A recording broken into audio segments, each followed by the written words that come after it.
ये एक ऐसा मुद्दा है जो 22 लाख स्टूडेंट से नहीं जुड़ा हुआ है, देश के भविष्य से जुड़ा हुआ है, 22 लाख स्टूडेंट के परिवारों से जुड़ा हुआ है, आने वाले स्टूडेंट्स से भी जुड़ा हुआ है कि भाई भरोसा उठ रहा है सिस्टम से।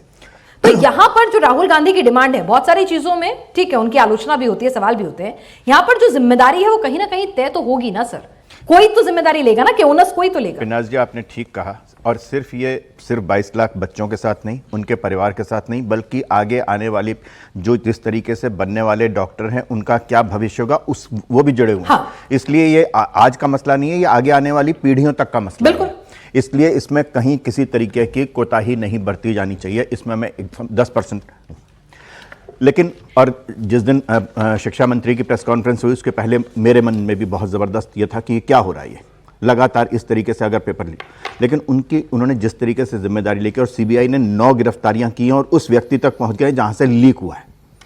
अभी आपने एक सवाल पूछा कि क्या गारंटी है कि 21 जून को होने वाला जो पेपर है वो लीक नहीं होगा। बच्चों के मन में सवाल तो नहीं है, बिल्कुल जायज है, डाउट क्रिएट हो गए। मैं कह रहा हूं जायज है ये सवाल। हाँ। सवाल ये है कि अगर सीबीआई की धरपकड़ से इन तमाम लोगों के ऊपर तत्काल फास्ट ट्रैक कोर्ट में ऐसा मुकदमा चला करके ऐसी सजा दी जाए जो आगे आने वाले बरसों तक एक नजीर बनी रहे, एक उदाहरण बना रहे, मुझे लगता है वही नजीर। मैं बता देती हूँ, राहुल गांधी जी का ट्वीट भी है, अगर correct me if I am wrong. NEET paper leak हुआ, मंत्री जी ने इस्तीफा तो नहीं दिया, 2024 में एनटीए डीजी को हटाया गया और अब मुख्यमंत्री के प्रमुख सचिव बन गए हैं। जिसमें मुझे पूछ रही हूँ, गलत जितना मुझे मालूम गलत कह रहे हैं राहुल गांधी। नहीं, राहुल गांधी को कभी गलत कहते हैं कि रिवार्ड है।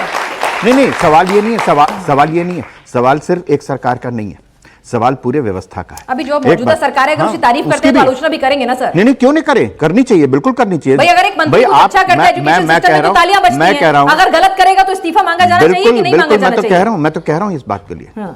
सवाल यह है कि इसमें व्यवस्था में सुधार कैसे किया जाए, इसका कोई समाधान है किसी के पास? कोई वो बताए, चाहे एलओपी हो चाहे सत्ता का हो, वो समाधान बताए। मांग रहे हैं, लेकिन इस्तीफा समाधान है क्या? इस्तीफे से समाधान हो जाएगा? कितने इस्तीफे लेंगे सर? हाँ, आप इसे।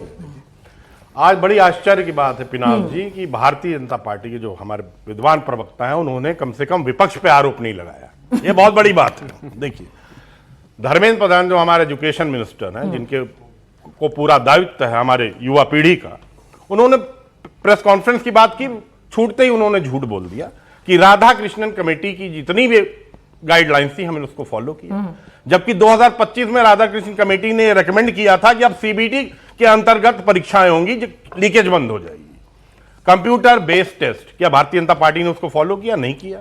अभी सीबीआई की इंक्वायरी की बात कर रहे अगले साल करेंगे, दे रहा है, दुरुस्त है, क्या दिक्कत है? क्या दिक्कत है? 4 बच्चों ने आत्महत्या कर ली, 22 लाख लोग बच्चे वहां पर एग्जाम नहीं दे पाए। सोचिए उनके मां बाप पे क्या बीत रही होगी, क्या फर्क पड़ता है? अगले साल दे लेंगे। ये कोई जवाब नहीं हुआ ना। देखिए, 2024 में भी सीबीआई कंप्लेंट हुई थी जब पर्चा लीक हुआ था। ठीक है। 48 लोगों की गिरफ्तारी हुई थी, 48 के 48 लोग छूट गए। 90 दिन तक, 3 महीने तक सीबीआई बहुत कॉम्पिटेंट जिसको बताते हैं, चार्जशीट तक दाखिल नहीं कर पाई थी। यह है भारतीय जनता पार्टी की व्यवस्था जिसकी आज पोल खुल रही है। सुबोध कांत सिंह का ही नाम, मैं नाम लेके बोलता हूं, सुबोध कांत सिंह को हटाया गया वहां से और छत्तीसगढ़ के आपके चीफ मिनिस्टर का प्रमुख सचिव बना दिया। दूसरे महाशय थे प्रदीप जोशी, वो भी चेयरमैन थे एनटीए की। देखिए, हमारे तो राष्ट्रीय अध्यक्ष जी ने लोकसभा में खड़े होकर बोला कि जब तक ये मंत्री हैं धर्मेंद्र प्रधान, या अब ये अरबों रुपए का खेल है, जब तक ये मंत्री हैं ना किसी को दोष। मतलब आप ये कह रहे हैं यूपीए सरकार में, समाजवादी सरकार में पेपर लीक नहीं होते, ये सब बीजेपी सरकार में हुआ। जैसे कि अखिलेश यादव ने बाकायदा ट्वीट करके कहा कि परीक्षा प्रणाली की साख लगातार कमजोर होती जा रही है, जब तक बीजेपी सरकार सत्ता में रहेगी तब तक परीक्षाओं के पेपर लीक होते रहेंगे। भाई क्यों बीजेपी पेपर लीक कराती है? आपकी सरकारों में नहीं हुए? नहीं, देखिए, सरकार में कौन है? क्या नहीं, ना हमारे देश की है सर। मैं ये नहीं कह रही हूं, I am not defending them, मैंने कहा ना, लेकिन मैं कह रही हूं कि ये प्रॉब्लम सबकी है सर। आप स्टेट बदल दीजिए, सरकार बदल दीजिए, हम एक बड़े ब्रॉडर पर्सपेक्टिव की बात कर रहे हैं। ऐसा नहीं है कि बीजेपी की सरकार में नहीं हो रहा, बीजेपी शासित राज्यों में नहीं हो रहा, कांग्रेस शासित राज्यों में नहीं हो रहा, या जब यूपीए की सरकार की थी तब नहीं हुआ, हो तो रहा है ना।